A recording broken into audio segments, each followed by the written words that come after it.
What's up, guys? Welcome to Daily Dose of Reddit. This is your host, Zach, and today's subreddit is r/StoriesAboutKevin.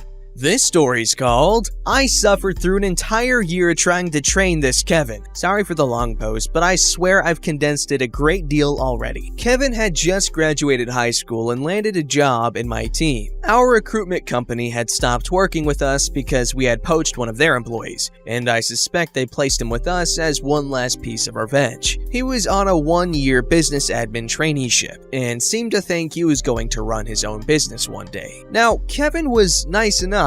He showed up on time, he wore professional attire, he tried to sound professional on the phone. Unfortunately, he had an incredible lack of common sense and a complete inability to comprehend the most basic instructions. Despite us showing him the correct way to do things several times, he would still do things like stealing other people's staplers because he couldn't figure out how to refill his own, bending paper clips out of shape to the point that they no longer even held the pages together, and saying, "But I like it this way," when he was questioned. Instead of folding letters in thirds with the client's address in the plastic window, he would fold it in half, then in half again, and crumple the envelope trying to cram it in.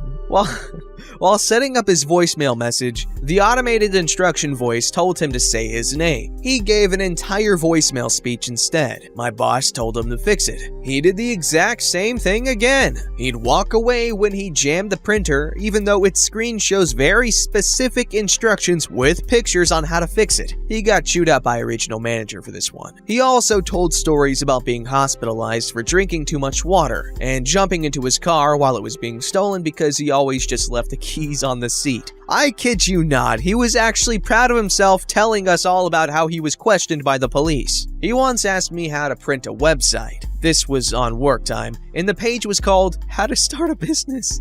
I clarified that you would have to print each individual page, and he looked defeated. Halfway through his time here, we realized that he needed to be told not to sleep at his desk, to which he would say, "It makes the day go faster." He would almost always leave 15 minutes early every day. My boss worked different hours, until he had it explained to him that he is paid to be at work, working. He once loaded up a manager's car with the wrong boxes of pamphlets, but couldn't even calculate how many we needed to recover, because he wasn't counting how many boxes he'd taken in the first place. This seems like a normal mistake until I tell you that I had them set up for him on a shelf, shown him, then taped a post-it note saying, "For manager's name." At one point, I caught him trying to send spreadsheets of our customer sensitive data to the external company that graded his coursework. I had to explain that no, you can't give out clients' full names, dates of birth, addresses, and contact information to people who don't work here. He accepted a call from reception and told them it was okay for them to send a client to our locked floor. We're just head office processing the paperwork. Clients aren't supposed to show up here. Then when the doorbell rang, he didn't even get up to answer it. I had to do everything I could to converse with them without letting them in, meaning I wasn't able to go back inside to grab business cards for the consultants who could help them. This kid chewed off fingernails on his desk and spilled toner on there, which he ignored until we moved offices. I counted. He just never asked or Googled how to clean it up. It wasn't on a part of his desk that he touched, so I wasn't concerned about poisoning. Just wanted to see how long it would last. Guys, he straight up left it there for almost 5 months. After that, he was only in our new office for 6 days before his placement was finished, and managed to spill some kind of sticky, oily goo all over his desk and inside the drawers, ready for his replacement. He proved over and over that we couldn't trust him with anything even mildly difficult, so he only ended up performing about 15 to 20% of the role. Then one day he told my coworker, "This job is too easy," and that he was looking to pursue higher education in the field. This was a shock to us all, as his coursework was returned most of the time for errors. The weirdest thing I saw was when we had flimsy envelopes that needed a piece of tape in each corner to secure the contents. He would place 2 pieces of tape on top of each other. It seemed like every time we tried to teach him something, half of it flew right out of his brain. We tried different learning styles, hoping maybe if we wrote it down or sent pictures or got him to press the buttons himself a few times, that he would start to get it. No dice. I told my boss about one of his mistakes that I discovered after he left, and she told me, "Some brains you just can't work with." He finally finished up with us a few months ago, and I'm still trying to adjust to working with his competent replacement. "What do you mean you know how to follow patterns, problem solve, and refer to notes?" I will never take common sense for granted again. Now, I'm not claiming that I'm the smartest person in the world, but I swear, being that dumb must be pretty freaking great. Because you know what? Like the saying goes, ignorance is bliss. Just imagine being completely oblivious to all the negativity in your life.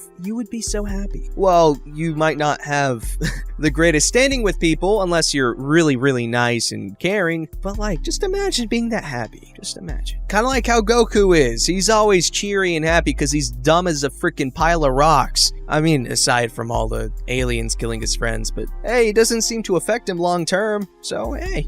This story's called Kevin the Engineer. That's gotta be an oxymoron. I've lurked this sub for a while now, laughing and being thankful I'm not responsible for these people, but I've just connected the dots. My coworker is definitely a Kevin, and unfortunately, I'm partially responsible for him. I'm a scientist and work with a group of other scientists, and Kevin is our engineer. Engineers represent the ideal blend of book smarts and street smarts, right? Wrong. I have no idea how Kevin got his degree, or survived past 25, and I am mildly annoyed at myself for not noticing his rampant idiocy before hiring him on. But alas, he has been hired and has worked here for almost a year, so here are the standout stories so far, in no particular order. Kevin can't count. One of the tasks we assigned to Kevin's feeble mind was serializing some equipment. There are 40 identical metal parts which needed numbers, 1 through 40, engraved on them. It took him an entire day somehow, but he got the job done. He said it took so long because he wanted to do the job correctly. The next day, he was out of the office, my other coworker and I used the parts in our production process, and we realized there were 2 parts marked number 27, there were no parts marked number 38, there was a number 41 somehow.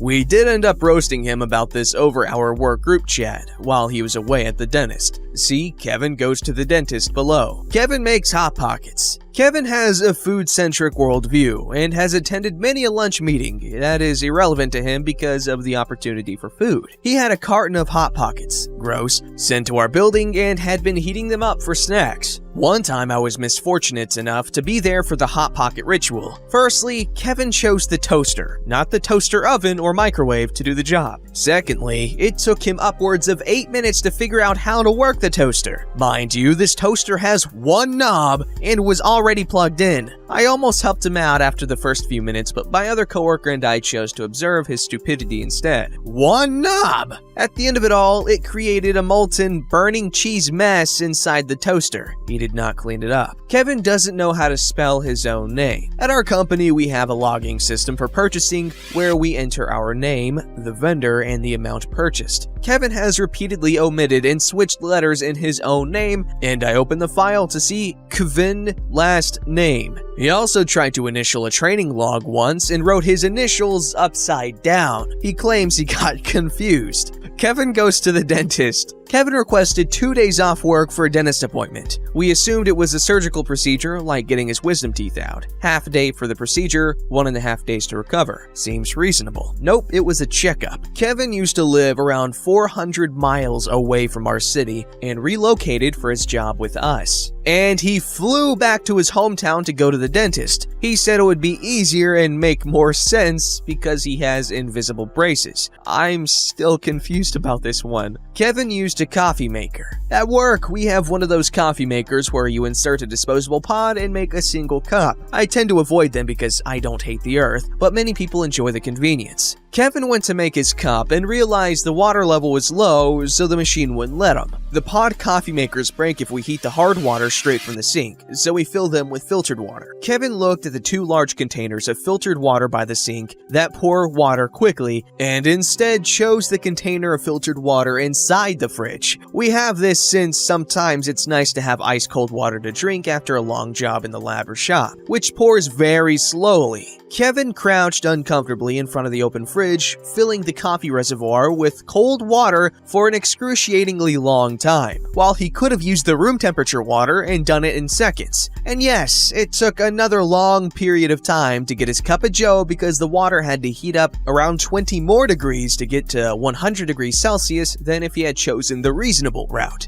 Kevin doesn't understand basic human reasoning or engineering. We have a chemical process at work where materials have to react over the weekend in a chamber connected to a gas line. All we have to do is connect a gas tank to the chamber using a plastic tube, open the tank, and blammo, done. We currently have 2 chambers and 6 tanks. Kevin has connected a single tank to both chambers and is mystified when the gas tank runs out over the weekend, ruining the product. So we have been suggesting the same idea for months. Connect tank A directly to chamber A, connect tank B directly to chamber B. It takes more than one tank sometimes to last 2+ days for multiple chambers, but if there's only one chamber connected, it's fine. Kevin again brought up the problem of the gas running out and we suggested the idea. He was beyond confused again and suggested an incredibly complicated system involving one-way valves. His idea was too incoherent to make sense, but I believe it would still connect tank A to both chambers A and B. I'm not sure why he still refuses to connect each tank to its own chamber.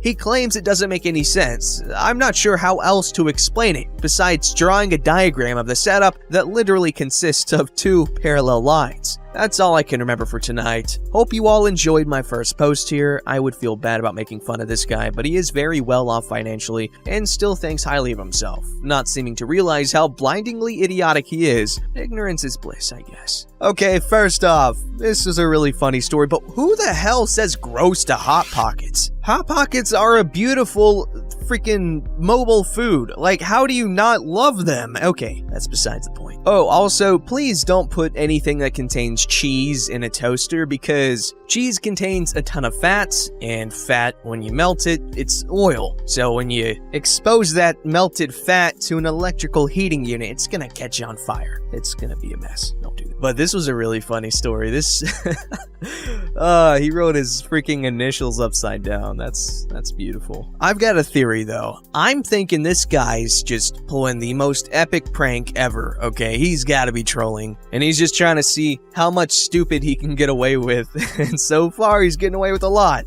This story's called, My Brother Has a Ton of Kevin Moments. My brother doesn't follow the way of the Jedi. He follows the way of the Kevin. He is a lot of things, but logical or able to see what will inevitably happen are not things he is. This happened about 40 years ago. When we were 11, me, female, and 14, my brother, my parents arranged for us to fly to Florida to stay with my grandparents while my mom put the final touches on her dissertation and defended it. We were going to be on vacation with our extremely loving grandparents. The day before we leave, bro has to cut the lawn. He had done this for several years, so it isn't like he was brand new at it. Something malfunctioned on the mower. The muffler turned red hot. What did bro do? Bro decided to take the muffler off and use the mower without it. I know it was a bad idea. He should have known that it wasn't a good idea. Rather than using common sense and asking our dad to help him, he decided to take the muffler off himself. With his bare hand. Because of course you don't need an oven mitt or something to protect yourself. His hand sticks to the muffler when he touches it. He let out a scream that I only heard when he was back in 3rd grade. That scream always tells me when he has hurt himself badly. Mom, Dad, and I come running out of the house like the hounds of hell are on our heels. My dad had to forcefully pull my bro's hand off of the muffler. Bits of bro's hand were left on the muffler. Mom got a clean towel and wrapped up his hand. Then Dad took him to the ER while Mom and I worked to get his stuff packed for the trip. Bro had to endure having his hand cleaned up by the doctor at the ER. He had multiple prescriptions that needed to be filled. Mom and I were so happy to see him come back home after only a couple of hours. We thought he would be there for most of the night. He only got out so fast because he was bumped up due to the severity of his burn. The next day, the airline balked at letting him on the plane. As unaccompanied minors, we would be the airline's responsibility. Bro had gotten a note from the ER doc saying that he was quite healthy and able to fly without any problems, so they had to let him fly. The airline took great care of us, including those toy wings, decks of cards with the airline's name on them, meals, a snack to take with us when we had to change planes, and someone to escort us to our connecting flight. It was a good thing we had that escort because we almost missed the connecting flight. My grandparents were there to pick us up when our plane arrived. They were not expecting bro's arm to be in a sling, or to have doctor's recommendations for what he wasn't allowed to do. He couldn't go swimming or shower without putting his hand into a bread bag and putting a hair tie around it. Luckily, I packed a lot of hair stuff. Grandma and I like to play with our hair. I got the first of many breaks from bro when Grandma packed up a bunch of stuff, got me into the car, then she took me to the beach. I had a lot of fun, so did Grandma. The next day, Grandpa took me shopping and Grandma did something with bro that wouldn't injure his hand. I got a lot of girly stuff like lip gloss and a new dress and several new books. Then we stopped in at a used bookstore and I got a lot more books. I was, and am, a total bookworm. A nice one who picked out books her bro would like while I was at the used bookstore. Bro's hand was much improved by the time we flew home, and my mom had her dissertation completed and defended. So now she was Mom, PhD.